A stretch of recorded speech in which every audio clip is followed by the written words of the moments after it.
It is Jason Myrtetus from Flyers Daily. Jason, how you doing today? I'm doing good, man. It's good to be here, and it kind of the dog days of summer for hockey. Before we get into some Flyers stuff, just got to know, Hockey World wants to know, how you feeling? Not great. I'm at the end of my radiation phase of treatment. I have radiation 5 days a week, and take the chemo pill in the morning and at night. So at this point, I've had 25 of the 28 treatments, and I'd be lying if I said I felt good, because I don't.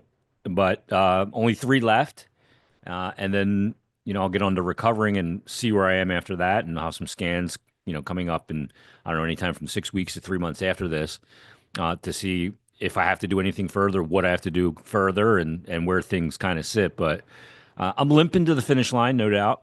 But we're going to get to the finish line, so that's the important thing. Slow and steady wins the race. We really appreciate you still making some time for us, still pumping out content over on Flyers Daily. It is awesome, and we're all pulling for you, man. That's really it. I appreciate it. Flyers all and look, season. I'd rather walk through it. Yeah, I'd rather go through, talk about hockey and stuff like that. That's the things that I love. Oh, so yeah. I got enough, on the side, the real part of my life that is not pleasant right now, but to take hockey away from me too would be like compounding it, in my opinion. I can't imagine that would make things any easier or better for you. So we're glad you're Definitely here not. with us today. It seems like everything's kind of winding down NHL news-wise. You said it's the dog days. You think Danny's done? You think maybe he has one more trick up his sleeve, or the roster we have today, basically what we're going to be seeing at training camp in a couple of months? I think it's hard to say. I think that from a proactive standpoint, maybe not, that's not the right word, but from they're probably done. But I think he's also got some irons in the fires, and from pre-existing conversations of some trade partners that they may still check in with each other, and maybe something happens, maybe something doesn't. I don't think it's imperative that he does something else, but I don't think it would be out of the realm of possibility that they get involved in some kind of hockey trade to improve this team, either now or down the line. Hopefully it would be now and down the line. I think that's kind of the way they're operating. So if he did something, it wouldn't surprise me, but I don't think he's chomping at the bit to get another thing done this offseason. I think you go into the season with what you have, you see where you are, and you can make deals, up until the deadline in the season as well. So I think they'll be tinkering throughout. And this build process, this is an interesting part, because you have so many of these guys on these short-term deals that you go, okay, what are they going to do while they're here? Is that the type of player we need, but on a long-term basis? You're going to learn from these players as you start to build. And as you start to build, you'll find out what you need as a hockey club, chemistry-wise, to become a team that not only becomes a perennial playoff team, but then becomes a team that can move on. And I think that's the pivot points of a rebuild that you got to consider. We don't have to set this whole thing in stone right now and go, all right, this is the rebuild class. We're going forward for the next 8 years. There's a lot of changes that take place in there. I don't know if you saw the Daily Faceoff article today about rebuilds, but it took Florida 20 years. Yeah. It's actually 3 failed rebuilds compounded into this one. Jason, So, don't do this. there's a lot to of me. pivot points. No, I refuse. I can't wait 20 years. I absolutely refuse. I'm gonna have to get into soccer or something. I don't know if I can take it. Yeah. But the last piece of business, it feels like now, yeah, there could be more going on, ongoing conversations, revisit something, but kind of feels like on Monday they took care of their last piece of pressing business. Cam York locked up 5 years, a little over $5 million per. There's always outliers and people who just want to complain about something, but this feels like one of the most, even people who aren't the biggest fans of Cam York, the most unanimously approved of contract signings of the Briere era. What did you make of Cam York's contract? How are you feeling about him going forward? I'm elated about it. I think it's a decent contract for Cam. If I was his agent, I would have asked for more, and he probably did, but this is where they end up. But to me, this could be the best value contract in Philadelphia sports, not just the Flyers. Based on, I mean, this is a guy that's played top pair the last 2 years. I know last year, and statistically last year certainly wasn't what it was the year before. Not the year before was statistically, offensively great. But I know his underlying numbers in the analytics community really liked him last year in that role. But when you look at the player and the capabilities where I think he can go still, 5.15 is going to be an absolute steal in this rising cap world. An absolute steal. The big thing about York is 2 years ago is I didn't think he could defend as well as he did. And a lot of that for me is defending off the rush. He's so good off the rush because he's such a calm, balanced skater. And so much of the game offensively is high danger chances off the rush. I thought he was really good in that regard. Last year he had the shoulder injury. I don't think a season really got under him completely. And obviously he and Torts were like oil and water. So that change also is another element for him to not only go back to where he was the year prior, but I think beyond that. So I think it's just a great value for this player. And the one thing that he does really well too is he can economize energy. If he's going to be a top pairing guy, and I don't think you're a legit top pairing guy with Sanheim on the right side.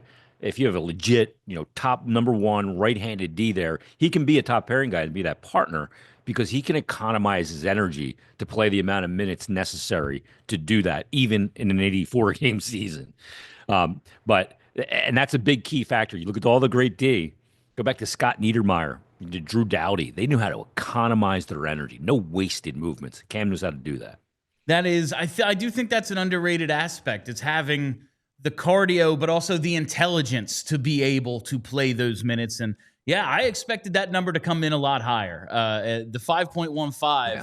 I'm hoping he takes another step. 6'2" and higher. Yeah, I thought we were 6'2" and higher. Yeah, that's even hoping he takes another step. But right now, it seems like a pretty decent contract. So we'll see how it works out with Cam York. Jason, would never have you on and not talk goaltending. I saw you in the chat of today's show. You appreciated our crack analysis. Goaltenders are insane.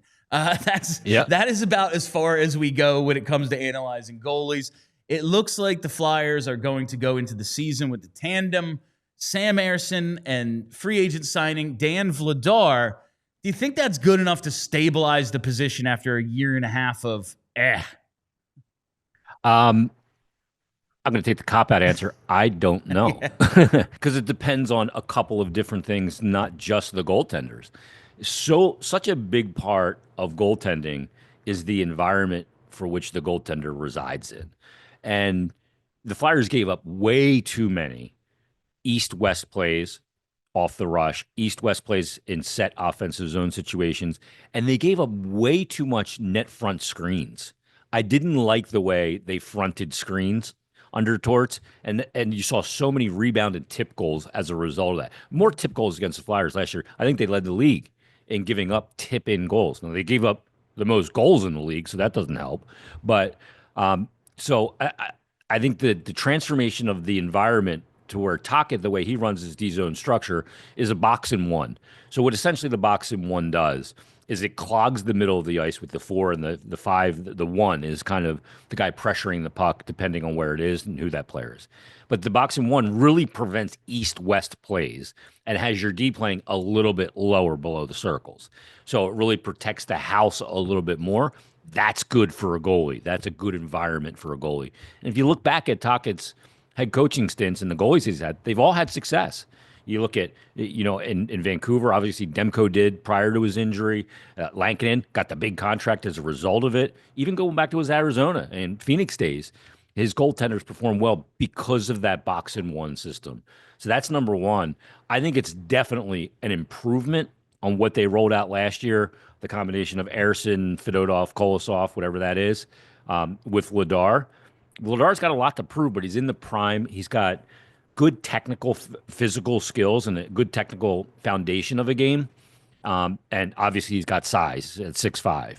So I don't know in the sense I got to see that box and one come together for the Flyers, and I got to see how they both perform. I think this is good for Ersson because the allotment, how these games are broken up, whether it's 45 and 35, for whatever kind of combination, you're going to get a third goalie in there at some point too because of injuries or whatever.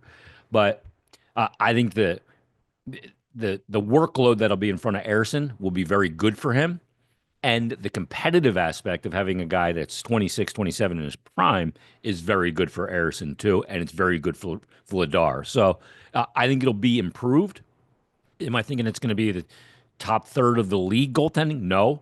But I'd like it to reside somewhere around that 50% mark, like league average. If they can get league average goaltending and truly have the upgrades that they have with the skaters in front of them, then they're a team that may battle for a playoff spot. We've said so long. I'm not looking to have, the best goals against in the league here. I just need general competence so we can judge everything else.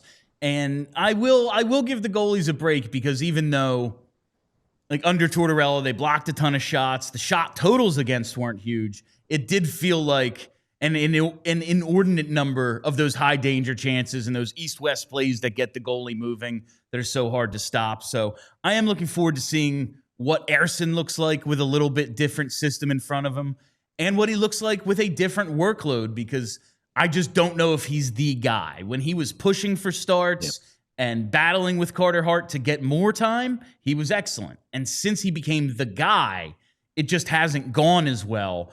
Where do you ultimately see Ersson ending up in his role? Yes, yeah, I totally agree with you. Everybody wants to be the man, but then when you are the man, it's a lot more difficult, especially at that position, right? And coupled on a team that was aggressively taking talent away and not replacing it with equal or greater talent. So that's a tough situation for a goalie in those really important confidence building from a foundational standpoints, building blocks, and the technical parts of your game, because when things fall apart, you tend to start abandoning your core principles as a goaltender, your foundation, and the things you can rely on. For Ersson, I don't know that he can be a bona fide number one, but I don't know that he can't be that yet either, because it's hard to judge him based on what has been in front of him when you've got a team that was just pulling it apart to now start rebuilding. Now we can start to judge them. But you're right, too, in the sense that it's really difficult to judge where a hockey team is if they're not getting goaltending, because all the skaters in front of the goalie, if you have poor goaltending, they play so much different than if they have a guy back there that can bail them out. And all your creativity goes out the window when you're afraid to make a mistake because you're pulling it out of the back of your net every time you make a mistake, or whether you can continue to push knowing, hey, he may not bail me out every time, but he's going to bail me out most times, because you have to incur risk to get the reward of great scoring chances in the NHL. It's just the way it is. And especially now, these goalies have to adjust because, and we even saw it in the playoffs, shot totals are way down in the league. Players do not waste shots anymore just to play pitch and catch with the goalie and build his confidence and his save percentage. That's why you've seen the save percentage go from 916 4 years ago down to 900 as an average now. And I'll tell you what, a goalie's, it's been insane. There were playoff games in the third period where the shots were 14-12. I'm going what? They just won't shoot the puck. And the goalie's going, Jesus Christ, will you just throw the puck at the net already? Stop all this working behind the net. Those things just exhaust me. Just get me to get the puck to me. And you want to touch it and feel it. So goalies are going to have to adjust to that. But to judge the team in front of them, too, when you have bad goaltending, really hard. To know where you are in your rebuild, you got to get average goaltending, league average goaltending. And that's really all I'm hoping for at this point, is just some stability so I can find out what else needs to be done with this team, Jason. Just to wrap power up, play. That's the other thing that needs to go to league average. Yes. Enough of this 32 crap. I am so done talking about this inept power play. And people go, oh, you need high-end talent. Baloney.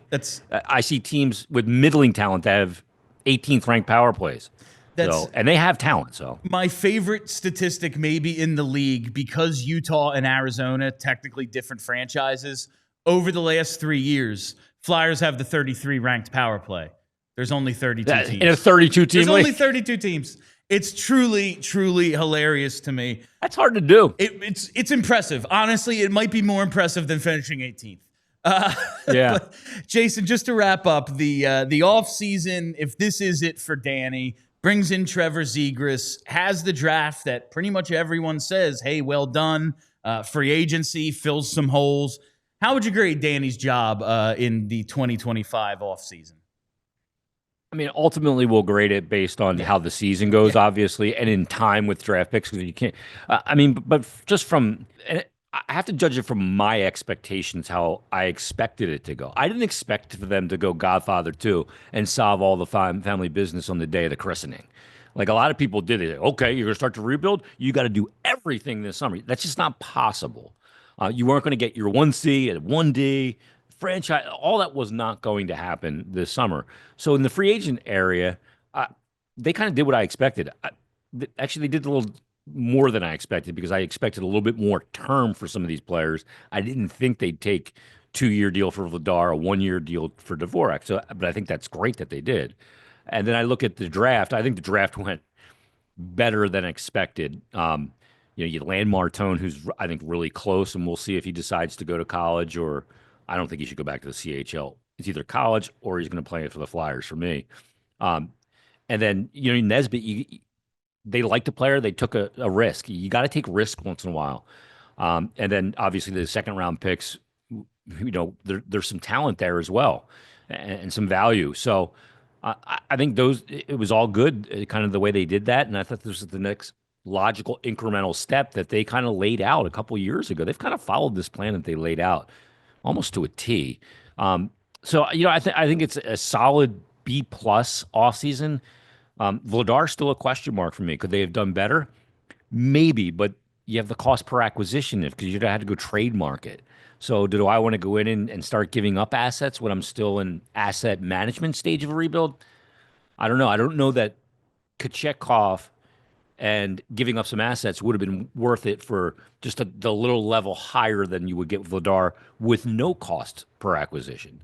So we'll see ultimately, but I'm in that certainly B+, A- range right now. Can it go higher? Yeah. Can it go lower? Absolutely. But we'll see in due time. But I'm really excited about Martone. I love Van Sage. Like, first of all, the name and the way he plays, and the name fits the player, just an absolute menace. So I can't wait to see some of these guys and ultimately see how it plays out. But I'm really excited about Martone. I am as well. I was very excited when they took him. And I'm excited about the upcoming season because it feels like it's just going to be a little bit different. And you're always looking for something now, new. Right? Yeah. This is the fun part. Like a rebuild sucks. Yes. When they're taking everything away and you're just getting worse and worse. It's like, oh my God, Groundhog Day of misery. But this is the fun part where you start building and adding people. Like the Zegras thing, I'm fascinated by. Like, dude had 2 60-point seasons before he was 22. Yeah, and then the last 2 years, yeah. And you get him for, I mean, what a joke of a compensation that you sent for that player, a number 9 overall pick. So, and how he's going to be here after getting traded and just having something to prove to Anaheim with all that skill and playing michkov and Drysdale and York, and he's an East Coast guy in New York. Like, I'm going to be fascinated by it on the final year of a deal. Yes, yeah, in a contract. Love those guys. Yeah, no, yeah, it's fun that things are shifting in a different direction, and you do the games, and it's okay. So here we are. It matters. It doesn't. Whatever. And now it just feels like it matters a little bit more, and that's exciting. Jason, thank you so much for your time today. That's Jason Myrtetus from Flyers Radio and the Flyers Daily Podcast. Make sure you check those out. It's a regular listen for me, and I think we have quite a bit of overlap. But for anyone who doesn't know, Flyers Daily. All right, Jason, thank you so much. Thanks, Bill.